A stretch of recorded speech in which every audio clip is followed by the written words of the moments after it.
ఈ సభలో ఉన్నటువంటి అందరికీ నా ద్వాదశ నమస్కారాలు తెలియజేసుకుంటున్నాను. తర్వాత మా గురుదేవులైన నిత్య ప్రబోధానంద వెంకటేశ్వర స్వామి పాదపద్మములకు నమస్కరిస్తున్నాను.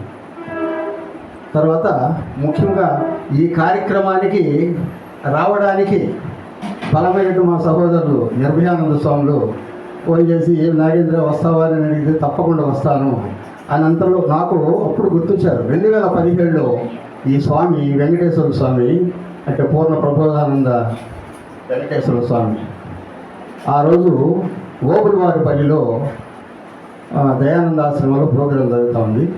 మన శ్రీరాముల స్వామి ప్లస్ ఈయన ఇద్దరు వచ్చారు అక్కడికి. వచ్చిన తర్వాత మనం నగరోత్సవం వెళ్ళాం. వెళ్తుంటే అందరూ సైలెంట్గా వెళ్తున్నారు. ఏ ఒక్కరు కూడా ఏ యొక్క తత్వం పాడట్లేదు. ఏంటి సైలెంట్గా వెళ్తున్నారని ఈ వెంకటేశ్వర స్వామి ప్రశ్నించారు. మీరైనా ఏదైనా పాడండి అయినా అని చెప్పి అన్నారు. ఆ రోజు నేను పూజ పాట ఒకటి పాడడం జరిగింది. ఆయన ఆశీర్వదించి, నాయన ఎప్పుడైనా నెల్లూరుకి ఒకసారి రానైనా నువ్వు తిరుపతిలో ఉంటున్నావు, అప్పుడు నేను శిష్యుడిగా ఉన్నాను. 2017లో జరిగింది అనమాట అనే విషయం. ఆ తర్వాత మా కలయికల తర్వాత ఈ శ్రీరామ స్వామి మాత్రం 2-3 సార్లు కలిశాను. కానీ ఈ రోజున మా స్వామితో ఈ కార్యక్రమానికి రావడం మహత్ భాగ్యం. ఆయన ఎక్కడైనా ఆత్మకి శాంతి చూపురాలు నేను మనసవాచ కోరుకుంటున్నాను. తర్వాత ఉన్నది పరిపూర్ణము లేనిది ఎరుకని ప్రతి ఒక్కరూ ఎంత మనం చెప్పుకున్న ఎరుకుని గురించే చెప్పుకుంటాం. ఆ ఎరుకుని ఎలా విడాలి, ఎరుకుని ఎలా పోగొట్టుకోవాలి, దాని లక్షణం ఏంటి అని విచారించి విచారించి విచారించి విచారించి ప్రతి ఒక్కరు కూడా ఉదయం సాయంకాలం వరకు కూడా ఎన్ని గంటలు చెప్పుకున్న ఎరుకుని గురించి చెప్తారు కానీ పరిపూర్ణ గురించి అంతగా చెప్పలేదు. చెప్పేదానికి లేదు కాబట్టి నేను ఒక మాట చెప్పేసి నేను కూడా చాలిస్తున్నాను.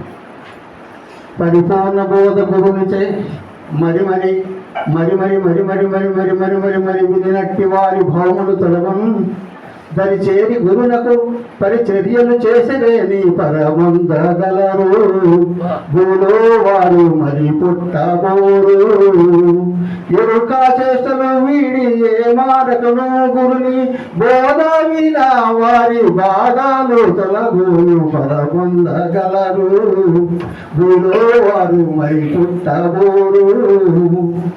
ఎందుకంటే ఈ పరిపూర్ణాన్ని గురించి తెలుసుకున్న తర్వాత ఇంకేముంది, ఏమీ లేదు. ఈనాడు మన అభయానంద స్వామి వారికి నిజంగా చెప్పాలంటే నేను చాలా చిన్న అంటే ఆవగింజ కంటే కూడా చిన్నవాడిని అనుకోవాలి.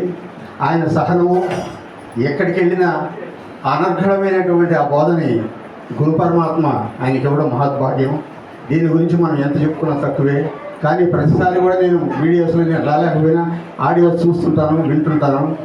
ఈ కందార్థాలన్నీ దరువులన్నీ కూడా నేను విన్నాను.